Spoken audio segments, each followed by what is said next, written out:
I'm excited to be here. I know, economists often have the reputation of being, kind of difficult to listen to, right? It's hard to spend an hour in a room with an economist, and so I understand that. But then I also have to wonder, how do we always, it seems like I always end up in the unfavorable spot on the agenda. So I am the only thing standing between you and a round of golf, so maybe this hour is the acute pain that you suffer before the sweet relief of that first tee box. So we'll see if we can get you there as painless as possible.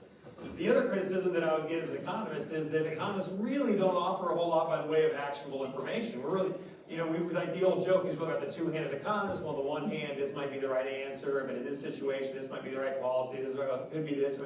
And so we're notoriously sort of known for deliberating rather than reaching any solid conclusions. In fact, side note that you guys may or may not be interested in, there's some very interesting articles out there on like the conservation ecological front that says, couldn't we just save the world? Wouldn't the world be a better place if we could just get economists out of the way, right? If we just get them out of the deliberations, right? The economists constantly want to argue about like how should we allocate this dollar? Should we save this forest or should we preserve this wetland? And they say if we just get the economists out of the way, the rest of us could save the world. So we tend to be notoriously deliberative, which makes it difficult to provide actual information. So in the spirit of trying to provide actual information to you today, something that you can take into your life and put to work, I will tell you that for me, number 4 always plays a half a club longer than the yardage. So when you get to the par 3, that's your piece of actionable information today. For me, always half a club longer. So the rest is really a chance for us to talk about what's going on in the economy. My fall is pretty much always the same. Every year, every September, I'll go out and I'll spend a couple days with the National Association for Business Economics. I'll listen to chief economists and public sector economists and kind of talk about what they see happening in the national economy, what's happening in their part of the nation. And then I come back and I begin to give speeches like this, where I get a chance to take questions and hear feedback from different industries about what's going on in Oklahoma and what's going on in different sectors of the economy. And then in November, I'll sit down with Federal Reserve officials and a representative from each state of the 10th Federal Reserve District, and we'll all kind of share what we think is going on in our state and kind of our initial economic outlook. And then every February, I'll sit down with the Oklahoma City City Council and city leadership and present our formal economic forecast that then is published through the Oklahoma City Chamber. So for me, my September to February kind of follows a certain bit of a rhythm. And so to be here with you in October is, for me, is a true pleasure. Because of the questions and the feedback and the conversation that we have, it gives me insight into what's happening kind of in your area, and both industry and geography. Well, this particular year, as we think about, I'm mapping out how to get to February when I actually have to put words on paper and make actual predictions. And so where we're at right now is to sort of sit back and think about what do we know and what do we not know. And so as we look into 2022, what I'm going to do today is sort of walk through some things that we think we know with respect to national and local economies and the list of things that we don't know, that we're trying to resolve. And so right now, as we think about the outlook, you might think about just plotting what we know and what we don't know. And so here's some of the things we do know. And so when you look at, this is just the very first Trump administration CARES Act policy. These are the 3 major pillars of that policy. The federal supplements to unemployment insurance, right? The federal dollars only, not the state dollars. This is the direct economic impact payments. Again, go back a year ago when we went into the pandemic, those initial round of direct economic impact payments and the PPP loans. And when you look across states and these 10th Federal Reserve Districts, if you just look at Oklahoma, for example, Oklahoma, you see, we had about $7,901 in direct economic impact payments, and this is $7,900 for every one of Oklahoma's 1.7 million non-farm workers. And the CARES Act dollars that flowed into Oklahoma through unemployment, the federal supplemental unemployment insurance, was the equivalent of about $4,000 for every one of Oklahoma's 1.7 million non-farm workers. Does that make sense? And so when you look at this graph, you look at the states, these are dollar flows into the states as a result of just the first round of pandemic relief. not the subsequent Trump administration, the supplementary legislation was passed, not the Biden administration early rounds, right? None of that. This is just the original, the first. We're talking about in a state like Oklahoma, by the time you throw in the PPP loans, you're really talking about, you know, $13,000, $14,000 for every one of the state's 1.7 million workers. The same is true for every other state here. And so you have this tremendous flow of funds into the state, which creates this odd reality. If you go back to the second quarter of 2020, you know, which for me, I don't know about everybody else, but in my mind, I sort of demarcate the beginning of the pandemic with that Thunder Jazz game, right? Do you remember that game? So Thunder Jazz were about to tip off, the arena was mostly full, and right, nobody knows what's happening, and Donovan Mitchell and Rudy Gobert tested positive, and all of a sudden, so in my mind, that March game kind of marks the start of the pandemic. You fast forward to the second quarter of April, May, and June, and you think, well, as a state, we were in a shelter-in-place, safer-at-home kind of mentality, right? So this was the most restrictive of the policies. We're in that second quarter of 2020. The idea from a health policy perspective is if we can just sort of stop the transmission in its place long enough, maybe we can put a policy together to contain the coronavirus as it works its way through. Maybe so let's just all hunker down for a minute. And so what happened in that second quarter is, well, people weren't going to work, right? Businesses were closed. Things weren't getting produced. People were furloughed. They weren't getting paychecks. And so predictably what happens is Oklahoma's gross state product falls. It makes sense, right? Gross state product is a measure of economic activity. There was a lot less economic activity in that second quarter because we were all sheltering in place and staying safer at home. And so if you look at Oklahoma, for example, Oklahoma's gross state product fell in the second quarter at an annualized rate of 31%. Right? In other words, if we had stayed in that posture for 4 consecutive quarters for a full year, Oklahoma's GDP would have fallen by a third. The state's economy would have contracted by a third. But again, that makes sense. Nobody was going to work. But at the same time that production fell by a third, personal income in Oklahoma in the second quarter of 2020 grew by 47%. Does that make sense? So 33% less economic activity, 47% more income on an annualized basis. And it was this policy response. And so as a result of all this policy response, what we have, well, one of the things we know is we know that data series are all messed up right now. And so as a forecaster, right, what we're trying to do is we're trying to look at data series, and if you think about anything that you measure over time, right, anything that you measure at weekly intervals or monthly intervals or hourly intervals, anything that you measure over time, volume of deposits in a bank, number of cars passing through a particular intersection, jobs created in an economy, doesn't matter. Anything you measure at time intervals can be decomposed into 4 basic components. There's some underlying time trend, some trend that's happening over the long run, over a long period of time. There's seasonal fluctuations. There's movements in that data series that are around the calendar or around the clock, right? So I have periods of, right, big deposits, small deposits, maybe, I don't have any idea what's like in banks, maybe large deposits after Christmas, right? Holiday bonuses, I don't know. That's how it works for sales tax. I know sales tax, I don't know bank deposits. Cyclical fluctuations, these are fluctuations where the data moves together with other economic data, right? So there's a kind of think business cycle, there's a cycle inside the data, and inherent randomness. So as a forecaster, what we do is we try to measure this underlying trend, we try to develop these underlying seasonal factors, and then we can't account for the randomness, and then we do our best to build models that try to capture these cycles in the data. And so we figure if we can account for the trend, we can account for the seasonal fluctuations, and then we can model the cycles in the data, it gives us a chance to make future predictions.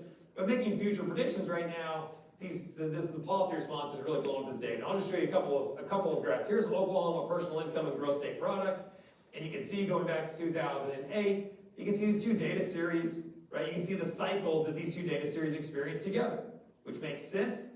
You go back to 2008, right? You have increases in total economic activity, increases in income. Makes sense. More economic activity, more people working, more wages and salaries being paid, greater income. You go in the recession, they both fall together in the recession of 2009, 2010. Again, it makes sense, right? We see them growing together. You can even see, as you sort of trace out horizontally here at about 5%, You can even sort of see a little bit of long-term trends. You can say, okay, well, the state's economy and income is kind of growing in the long run at an average rate of about 4%. So you can kind of see trends in here. I can see the cycles that the data go through together. And then you get to the end, and you see at the end these, right, just all the relationships just blow up, right? Activity down, income up. Income's up so much, it throws off, makes the trend look larger than it is. Right? Here's Oklahoma City sales tax. Again, you can see sales tax growth. You can kind of again just let yourself view horizontally. It's okay, well, sort of in the long run, Oklahoma City experiences sales tax growth of about 4%. And so in the long run, taking out all the cycles, if you just think about population growth and income growth, on average, before you adjust for all these other influences, a sales tax check 1 year is going to be about 4% higher than it was a year ago, right? You sort of see that average, but now you get to the end here, now we get these checks that are just ridiculous. And they're not only that the growth is so strong that it throws the trends off, the growth is in odd months. And so in a sales tax collections, you would normally see your biggest collections in summer and early winter, right? The back to school shopping and holiday shopping, that's when you get your biggest checks. Now we have big checks in weird months. And so now my seasonal factors are all thrown off. You might have seen in Oklahoma that in September, I think the Treasurer's Office reported record tax collections for the state last month, right? It's sort of an odd month to be breaking records in tax collections. It throws all these underlying relationships off. So what do we know?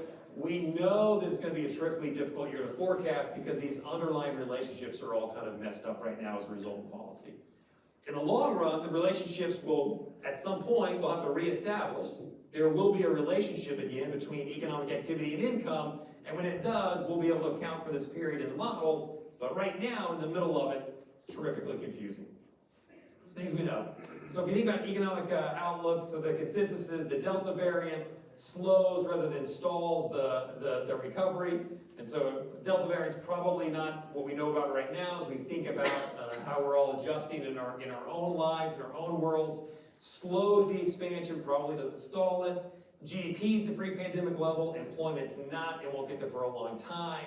Inflation is well outside of the Federal Reserve's 2% target. Again, you might have seen the inflation reading yesterday of 5.4%, 4% if you take out food and energy, well outside of the Fed's 2% target. We have all sorts of questions about the Federal Reserve that we don't know. We'll address in just a minute. And then maybe the other takeaway is that the true state of our economic health is unknown, but it's not as strong as some of the headline numbers would lead you to believe. Right? So if there's one thing that we do know that I think we can be confident about, it's that in Oklahoma, when you look at those tax reports from the Treasurer's Office just a couple days ago, when you look at unemployment rates in the state, right, if you look at those numbers would lead you to believe that the state's economy has never been stronger. Right? This is the best it has ever been in Oklahoma, and that's clearly not true. And so the headline numbers are overstating the true health of the economy. So the Oklahoma economy is not as strong as some of those headline numbers will lead you to believe. So let me just talk to you a couple things. GDP's recovered faster than we would have guessed. I think we have a slide in a little bit. It's not the case in Oklahoma. Oklahoma is not recovered back to its pre-pandemic levels of state GDP, state economic activity. And so the national recovery, in some sense, is ahead of Oklahoma's recovery.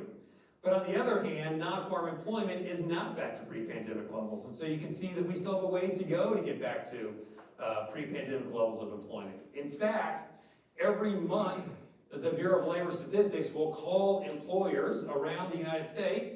They'll survey several 100,000 job sites, and they'll simply ask how many people were on your payrolls this month. So the question is really on the week that contained the 12th day of the month, how many people are on your payrolls? That's kind of the question. And you just compare how many people are on your payrolls from 1 month to month, you get this number of jobs created, right? This month our respondents indicated there were 200,000 more payroll jobs than were last month. And every first Friday of the month, so every first Friday, 7:30 Central Time, you can log into your favorite news site and you can get this number. Here's how many jobs were created last month in the U.S. economy. The U.S. economy would need to create about 325,000 jobs a month for 12 consecutive months to get us in late 2022 to 2019 employment levels. So we still have a ways to go. As we sit here today in October 2021, we would need about 12 more months, 12 consecutive months, about 325,000 jobs, new jobs per month, and that would get you next September, October 2022, you would be back at kind of January 2019 levels, right? That pre-pandemic baseline. And so we have a ways to go to try to get these jobs back. And it's not going to be easy. People are rethinking the way they engage formal economic markets, including formal labor markets. And it's not going to be easy to try to entice them back into that formal labor process. If we have time at the end, I'll circle back to this thought because I would like to suggest, take a moment to suggest that maybe it's not optimal for us to do so. Maybe we shouldn't be trying to force activity back through recognized markets. Maybe it's okay that some of these behaviors have changed. We know that national forecasters don't really expect the economic recovery to derail, so there's some consensus on the national side that the U.S. economy will sort of continue to just sort of incrementally improve. We don't know what's going to happen to inflation. So we don't know what the relationship is between monetary aggregates and economic growth. Federal Reserve Chair Jerome Powell, testifying for, I think it was the Senate Finance Committee several months ago, told committee members that we really just need to unlearn the things we learned in our principles of macroeconomics classes. We need to unlearn the idea that there's a relationship between monetary aggregates and economic growth and inflation. Okay? He may be right. I still teach it in principle. It's still in the textbook. So I still teach it. Maybe we need to unlearn it. But the idea that inflation is temporary and transitory, right? The Federal Reserve is trying to argue that this big explosion that's happened in the money supply does not necessarily need to lead to higher prices.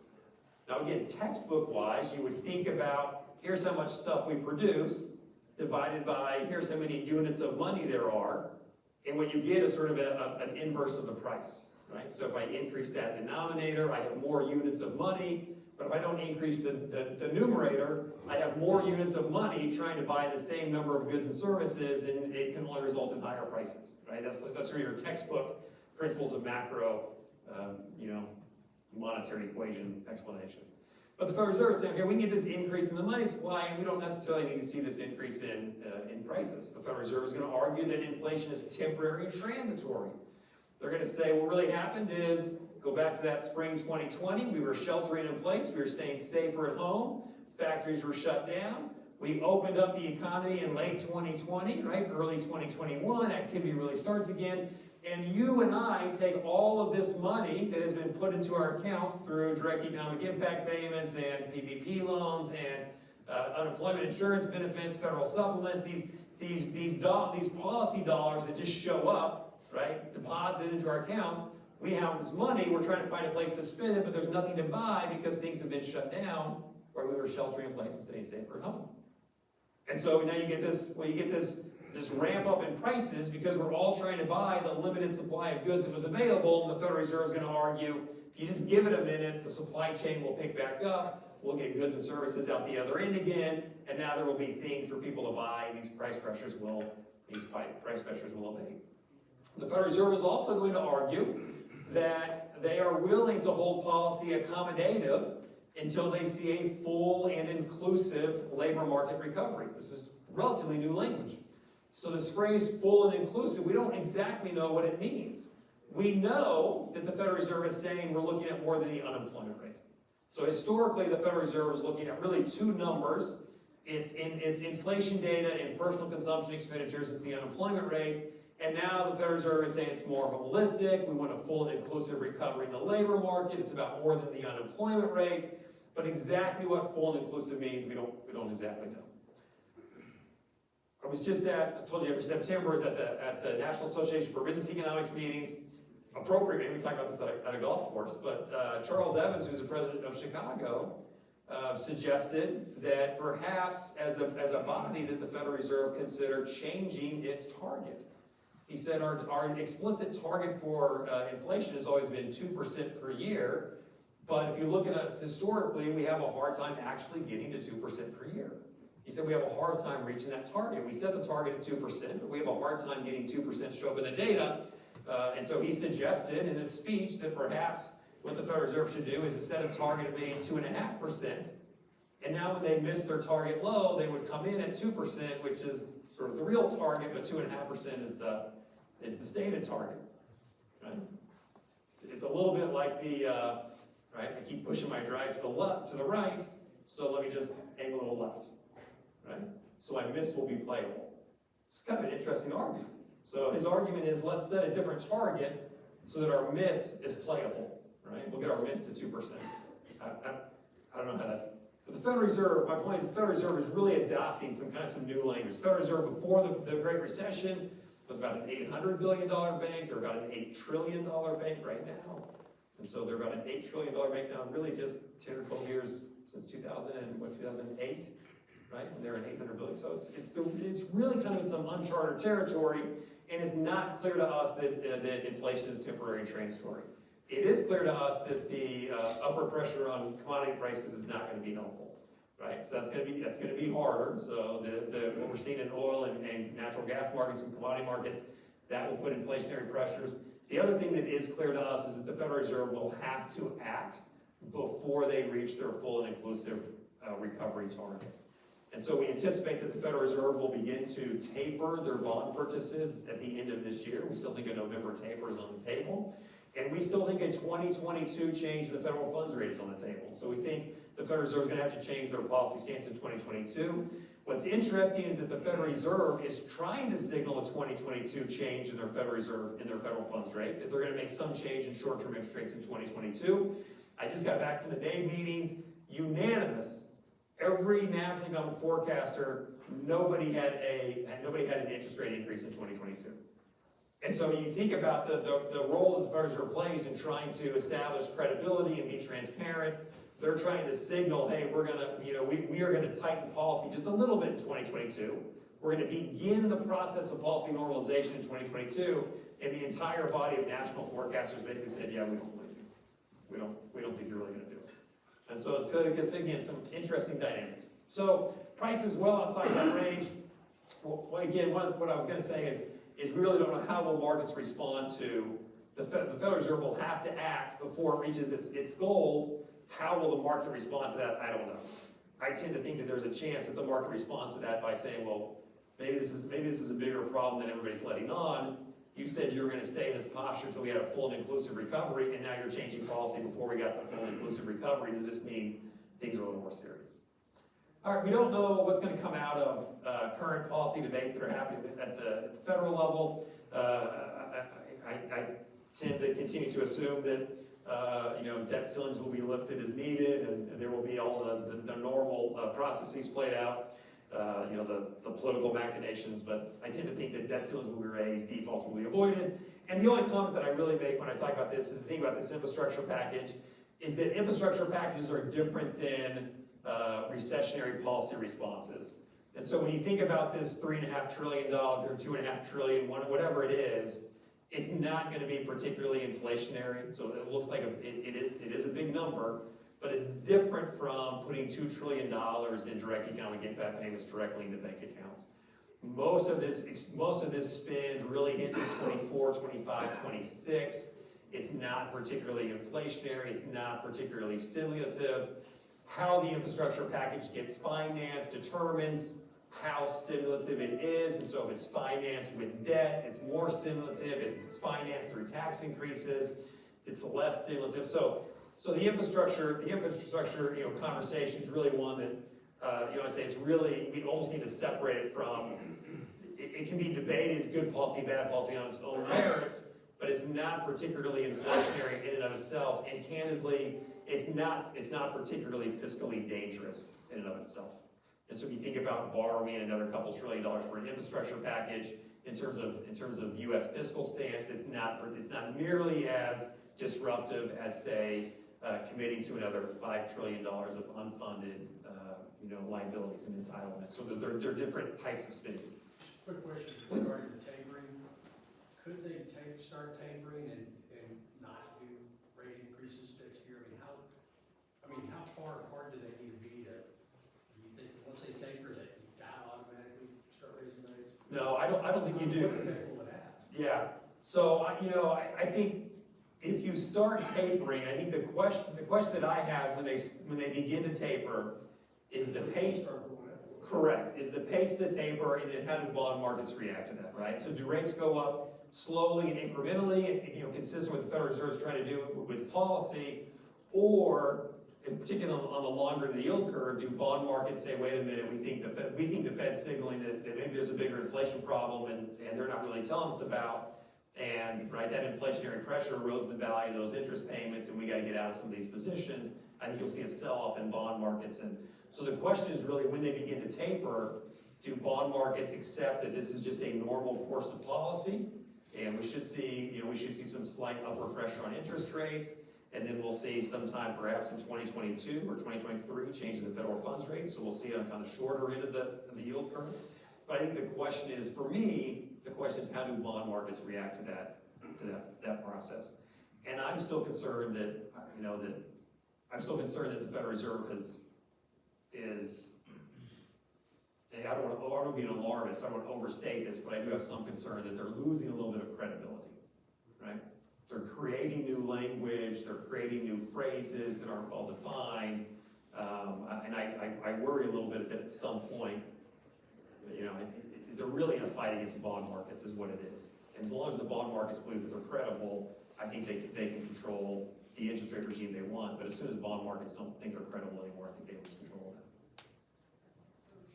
So let me just wrap up with kind of a little bit of a regional outlook. Here's what we know regionally. If you look at this map of the United States over the last 10 years, this is the decennial census. Every county you see in red there has fewer people in 2020 than in 2010. So as you look across the United States, everywhere you see red, less population in 2020 than in 2010. And so you can see as population is moving across the United States that population growth is really south and west. This is a trend that dates back at least 60 years. And so, again, gradual but persistent movement of people and economic activity to the south and to the west, that continues. You see, particularly as it pertains to Oklahoma, continued strong growth. Everywhere you see darker greens and blues, that's faster population growth. If you sort of, kind of look in here, your Houston to San Antonio to Austin to Dallas to Oklahoma City, this I-35 corridor is an area of very rapid growth. Florida continues to be strong in population growth. Arizona, the Colorado Front Range, really from the Wyoming border down to about Colorado Springs, Salt Lake Valley. There are areas in the United States where really the fastest population growth is happening to the south and to the west. There tend to be just kind of slow, and that is still true. It's still moving south and west. In some ways, in Oklahoma, what we're seeing is, in the data and anecdotally, there's people moving from what I would call west to less west, right? We're seeing people move from California or Idaho, from California to Idaho, from Utah to Oklahoma. There's a little bit of movement here when you look at what's happening in real estate listings. Again, a great session with economists from Zillow and Redfin. They kind of talked about this movement. A lot of people moving from west to less west. But it's still the case that south and west. So this still bodes well for Oklahoma. You can see where people in economic activity are concentrating. So that's a persistent push that will create some strength. You can see we still have a ways to go to recover GDP and non-farm employment. So Oklahoma has a ways to go. GDP is a measure of what you produce and what it sells for. And so, right, $80 oil and $5 gas helps our GDP numbers quite a bit, right? And so it's whether or not it's how important that a reflection that is of what's really happening in the state's economy. But these GDP numbers, you'll see those GDP numbers react very, very aggressively to current oil and gas prices. Oklahoma energy industry is definitely in a recovery. So again, a really rough cycle that we were already in before the recession, but we're definitely moving into a recovery phase. But we're recovering into what we might normally think about as kind of bust levels of activities, which is weird to think about, that we're improving into a stature that might normally be thought of as pretty mild. So the story that I think you need to know on the oil and gas side is if you look at what's happening to rig activity, here's New Mexico. This is between January 19 and January 20, right? So remind yourself that the pandemic for us is that March 2020 basketball game that kicks it off. And so between January 19 and January 20, New Mexico rig activity is roughly unchanged. North Dakota, roughly unchanged. Between January 19 and January 20, our rig activity went from 132 active rigs a week to 52. That's not the pandemic. There's no pandemic in those numbers, right? The pandemic doesn't start until March 2020. This is just between January 19 and January 2020.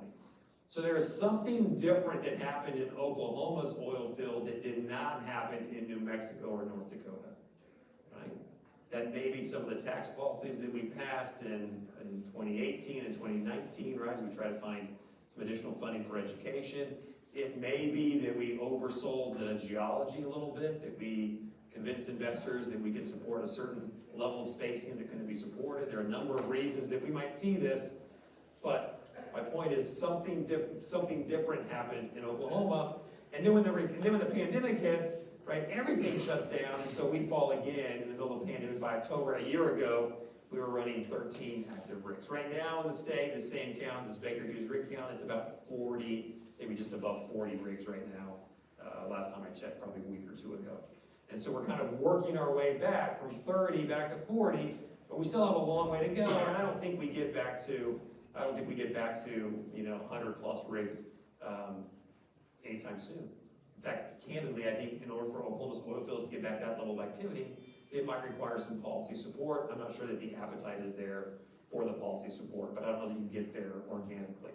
Part of the reason is, we talk a lot about, the prudent response by oil and gas companies. They're being judicious, they're being prudent, constrained. It's not clear whether those constraints are self-imposed or externally imposed. I think they're mostly externally imposed, right?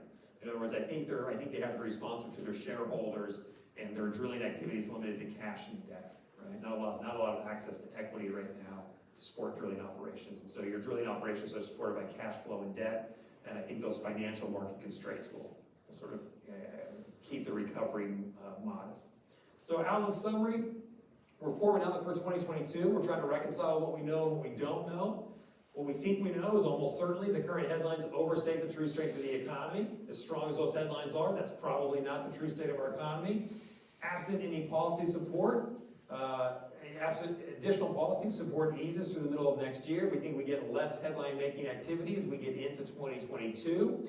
Hopefully, from my perspective, the data series kind of come back into those relationships that have always been in the data series, so we start making use of some of those relationships. It's not clear if Oklahoma is recovering from an oil bust or if we're transitioning to a new paradigm, sort of a fading identity as an energy state. I don't think we know that yet. And then it's likely 2023 before we see pre-pandemic levels of economic activity across the board. And so we still have a ways to go until we get back to 2019 employment levels and the like. It's probably 2023. So we have a little ways to go. So let me stop there just a few minutes early and see if we have any questions or discussion. And I'm happy to keep talking because I love to talk about this. Do you think the overall level of debt relative to GDP will suppress GDP going forward, as some have said? Yeah, so at some point it will. I don't think it's imminent, but at some point it will. And it's not, the infrastructure spend, the way we calculate debt in the United States is when you go out and you purchase a long life asset, you expense it up front, so you don't depreciate it. So you really have to think about spending a bunch of money to buy, right, military-grade aircraft destroyers or highways or airports. Those are long-lived assets that anybody else in this room would depreciate over time. We expense it up front. And so it adds to the debt, but it adds to the debt in a way that's not particularly difficult to manage. It needs to be viewed differently than, say, right, the unfunded liabilities inside the Medicare system, the Social Security system. Those unfunded liabilities become significant. That's really the source of the fiscal imbalance when you look long-term across the United States economy, and if you look against kind of those unfunded programs, that's the stressor. And so at some point, that stressor will have to be resolved. And it can only be resolved either by significantly reducing some of those benefits inside those social safety nets, significantly increasing the tax burden outside of those programs to help subsidize those programs, right? Or significant additional debt borrowing. And at some point, you have to think, I don't know, maybe you don't have to think, at some point, you're certainly open to the possibility that markets begin to tell you, we can't loan you money at those interest rates anymore. we're looking at your fiscal situation, and, right? But I don't think it's an imminent issue, but I do think absolutely it's an issue that's a possibility, but I think you have to distinguish the infrastructure from the unfunded liabilities. That's the bigger stressor. Yes, sir. What's your top thoughts on the housing sector? You showed that graph that showed the demographics of people migrating from certain areas to other areas. There's still supply-demand imbalances. House prices continue to increase. What's your thought on the housing sector? Yeah. So I think one of the things I think big picture, I do think that things like episodes like the pandemic will cast a shadow over economic behavior, right? In other words, I think the behaviors are going to immediately unwind. And I think this is going to be true in the labor market. People are immediately going to go back to their old labor market behaviors. People are going to immediately go back to their old, consumption behaviors. And so in some ways, I think it's given people a chance to rethink how do we engage the formal economy. And so as people rethink how they engage the formal economy, one of the reasons that urban areas have experienced such explosive growth is because there has always been productivity gains to being in the urban center.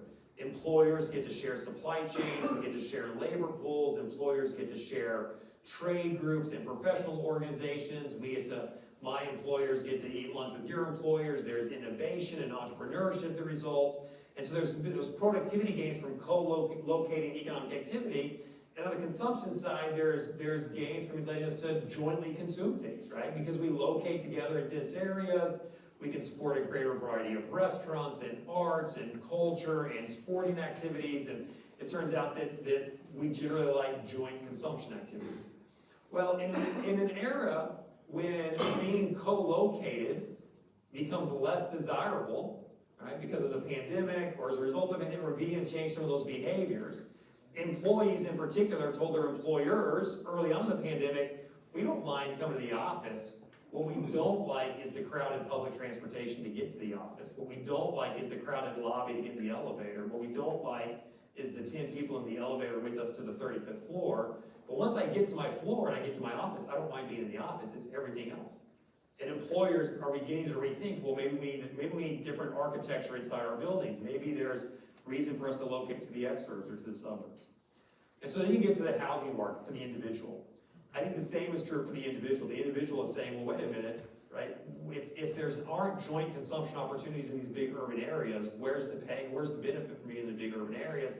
Maybe I want to rethink, right? I'm going the opposite direction. Maybe I'm rethinking, I don't want a smaller place in the urban center. Maybe I want a larger place in the suburbs. Maybe I want that single family house. So at the same time that you have housing prices going up really across the board in these single family housing areas, you have rent prices in New York, right, that are as affordable as they've ever been, right? Because there's not that demand is not there.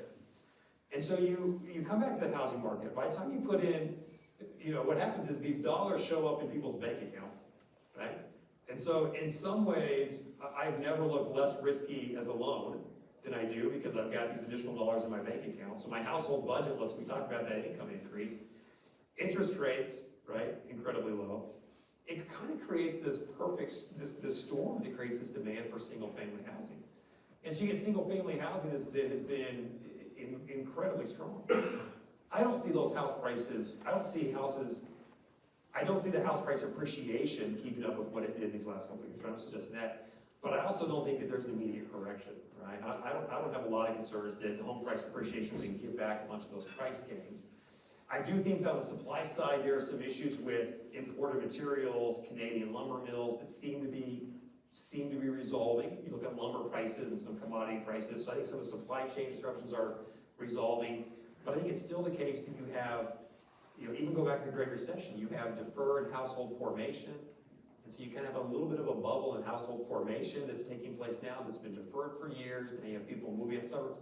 So what I was going to say, I think there is strength there. I think strength will last in that single family market. I think, I look more at Oklahoma and Oklahoma City, but I think the ingredients are still there. Interest rates are still low. Income support still makes incomes look high. People are rethinking, where do I want to locate? Do I want the home office? Which is really what's happening, people moving from California to Idaho. People think, well, if I'm going to work from home anyway, let me get a little space. I can't get space in my California market, but I can get space in my Idaho or my Wyoming market. And so I think all those things play together. So I don't think it's a bubble. I don't think that house prices immediately get back those gains. I think the demand side is still pretty strong. And I think even as some of the supply disruptions kind of resolve itself, I still think there's enough household formation there to absorb new supplies that comes online to support some of that demand. So. You see the labor, the number of job openings have been declining the last couple of months. Yeah. Compared to what they were early in the summer. Yeah. My concern is what's gonna happen again starting next year when people already use up all that stimulus money they've gotten. We already had an issue with 1-4s, the consumer debt being kind of high. Yeah. It's not pre-Great Recession levels, but it was trickling up. My concern is, are these people gonna be able to, right now, we don't know what the true figure is on mortgage loans because there's the forbearance and all that kind of stuff. Yeah. I worry about, what do you see? That's what I think, is people are gonna start getting behind again because they quit. They're taking the free money and then they can't find jobs when they're, like I said, their businesses are reallocating how they're gonna do Yeah. stuff. So Yeah. that's my bubble. Yeah, I'll tell you, I'll open a story and then I'll conclude with an answer and then I'll let you guys go play golf. But years ago, my family has always been a go out to eat family, right? So we are an out to eat family. We had it all the time. My kids beg to not go out to dinner, right? It's this kind of surreal experience to what my experience was. My kids beg, could we please eat at home? My oldest daughter is 17. When she was about 4 or 5, we went to church on Sunday, and kind of what you would think about is kind of the worship hall. The pews were all pretty much taken. We sat in the back on some folding chairs that had been set up in kind of an overflow area. And my daughter leaned over, and she was, again, 4 or 5, and she said, "Dad," she said, "can we ask the hostess if we can be seated in a booth?" And I told my daughter, I told my wife, I said, "We go out to eat too much." I said, "and we don't go to church enough." My daughter thinks that we can be reseated in a booth. But when we went to the recession, for my wife and I, we have 5 kids, this was a real anxiety for us. We've never done it. Just wasn't part of our household behavior. We eat out all the time. And we enjoy eating out. We enjoy restaurants. And so my wife and I really thought, what do we even buy? How do we do this? And I'll tell you, I don't have large families, but what we found out, you can't buy, 5 kids, you can't buy enough milk.